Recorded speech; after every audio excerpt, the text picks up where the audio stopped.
Terima kasih Bu Maria. Assalamualaikum warahmatullahi wabarakatuh. Alhamdulillahirabbil alamin. Assalatu wassalamu ala asrofil anbiya'i wal mursalin wa ala alihi washabihi ajmain.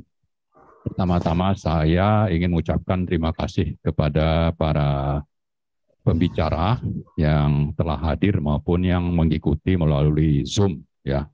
Jadi kalau yang menyatakan akan datang ke tempat ini dan alhamdulillah sudah hadir itu ada Pak Arianto, kemudian Mbak Rahma Sarita, masih menunggu Mas Haris Azhar, kemudian Mas Beni Akbar Fatah. Oh sudah ada, mohon maaf, nanti pindah tempat. Lalu mohon maaf, kami yang arahkan ke Pak Marwan. Ya, mohon maaf.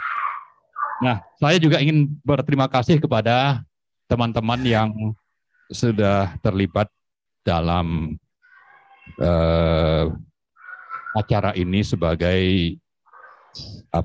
unsur panitia mungkin ya. Namanya itu ada perkumpulan FKN, Forum Kedaulatan Negara, kemudian ada FNP, Forum Nasional Pancasila, yang pada acara yang lalu itu ketuanya yang bicara yaitu Pak Lejen Marinir Soeharto. Nah hari ini dari FNP itu akan ada Pak Beni ya, Beni Fatah.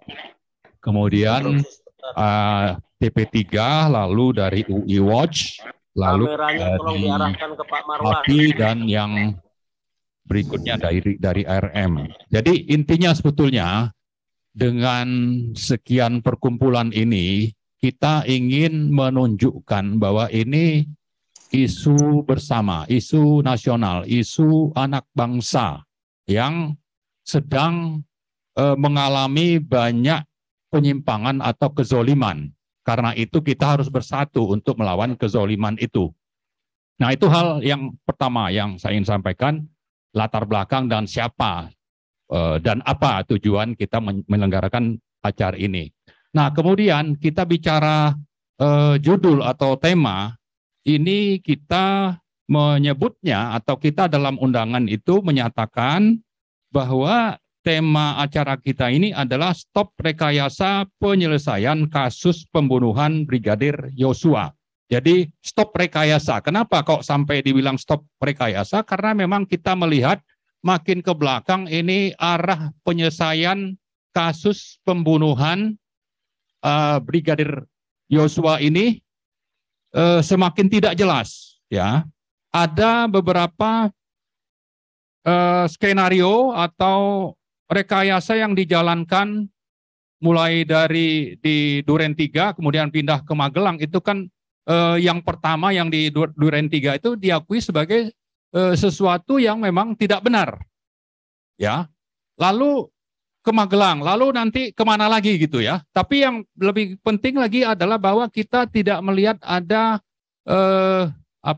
komitmen yang kuat ya dari yang melakukan penyelidikan atau tim sus kasus pembunuhan ini. Itu hal yang kedua. Kemudian yang ketiga, ternyata dengan terbongkarnya kasus pembunuhan ini dan sudah dinyatakan tersangkanya itu salah satunya adalah Verdi Sambo, itu terbongkar berbagai kasus atau kejahatan atau tindak kriminal yang lain.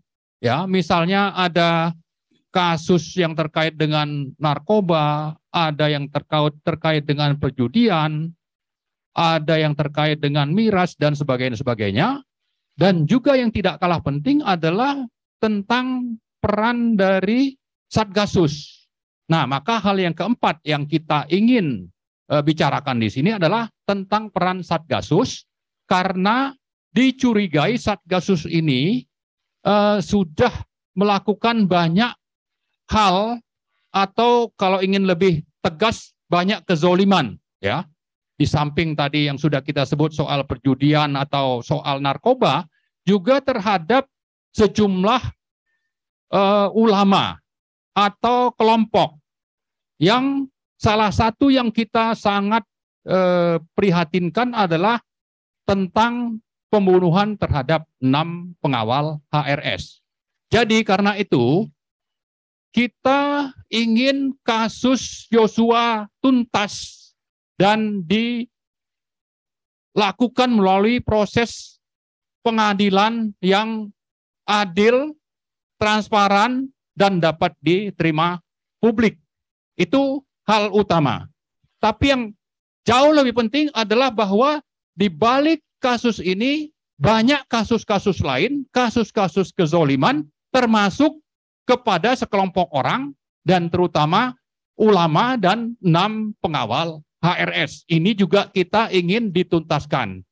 Nah, karena itulah kita ingin membahasnya secara terbuka supaya publik paham. Ini bukan hanya kasus pembunuhan Yosua, ya. Itu juga kelihatannya meskipun untuk Yosua sendiri ingin dianggap ini masalah kecil, nanti bisa saja Sambonya lolos dari jerat hukum misalnya. Padahal ini adalah kejahatan yang brutal yang dilakukan oleh aparat yang harusnya melindungi, mengayomi rakyat. Karena itulah saya menganggap ini adalah kejahatan puncak terhadap kemanusiaan dan negara. Kenapa?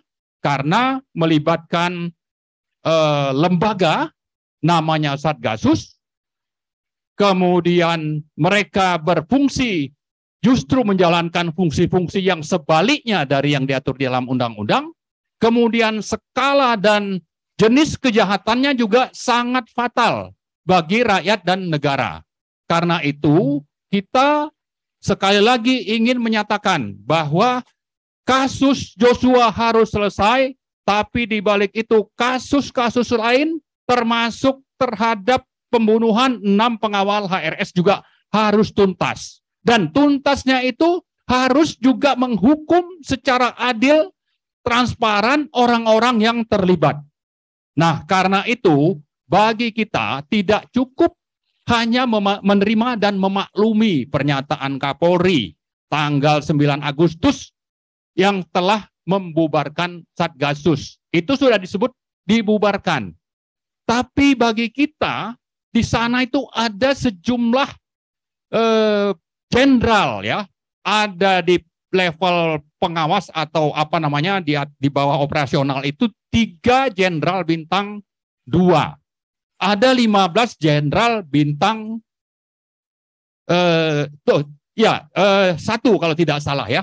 Tapi yang jelas ini banyak jenderalnya, lebih dari 10 orang. Nah, ini lembaga resmi dibentuk oleh yang namanya dulu adalah Kapolri Tito Karnavian melalui surat yang diterbitkan bulan Maret tahun 2019. Nah, kembali ke masalah Satgasus, bagi kita tidak cukup hanya dibubarkan, tapi harus ada pertanggungjawaban. Oleh siapa? Oleh lembaga ini dan orang-orang yang ada di dalamnya, termasuk juga yang ada di luar, yang mungkin menikmati hasil dari Satgasus ini. Karena kalau kita bicara menikmati, mungkin dari sisi manfaat, mungkin finansial, atau juga manfaat politik.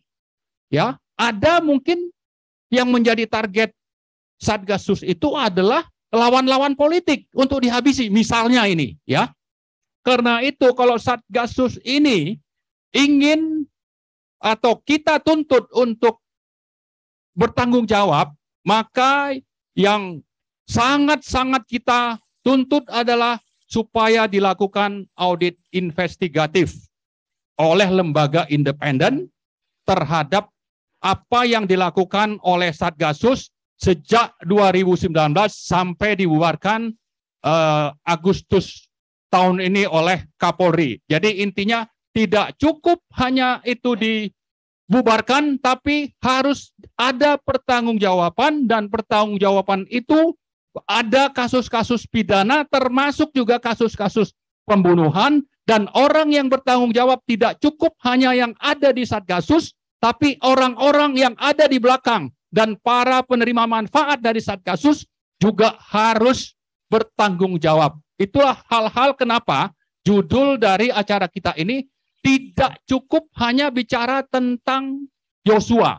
Joshua itu harus, tapi di balik itu ada Satgasus yang kita minta sebagai rakyat atau anak bangsa semuanya yang terkena, dan ini tidak ada bicara soal ras atau sara, tapi kita bicara soal kepentingan anak bangsa. Kejahatan sudah dilakukan oleh lembaga resmi yang dibentuk oleh pemerintah melalui Polri. Polri ada lembaga atau Satgasus yang seolah-olah ini adalah tim elit. Ada Mabes di dalam Mabes Polri misalnya. Misalnya ini ya. Ini kita ingin supaya ada pertanggungjawaban, dan itulah sebabnya tadi saya ulang lagi sekali lagi, kita tuntut supaya Presiden dan DPR membentuk tim investigatif untuk mengaudit Satgasus dan supaya hasilnya dibuka kepada publik sehingga jelas apa yang dilakukan, apa kezaliman yang sudah terjadi yang saya sebut tadi. Ini urusan bukan soal membunuh satu orang, ada kejahatan terkait narkoba, ada kejahatan terhadap miras, ada terhadap perjudian, dan dari situ juga ada ratusan mungkin atau puluhan triliun uang yang terkumpul mungkin ya dari kegiatan ini, yang semuanya itu perlu ada pertanggungjawaban. Saya kira itu saja sebagai pengantar. Mudah-mudahan dari pembicaraan nanti kita bisa mendapat pencerahan, dan setelah acara ini sebetulnya hal yang juga sangat penting adalah bagaimana kita menyebar informasi dari acara ini untuk disebarkan kepada rakyat, kepada publik supaya paham dan jangan terkecoh hanya mengikuti kasus yang sedang direkayasa sekarang, bahwa ini sebetulnya bisa diterima kalau ada kejahatan seksual sehingga wajar untuk membunuh.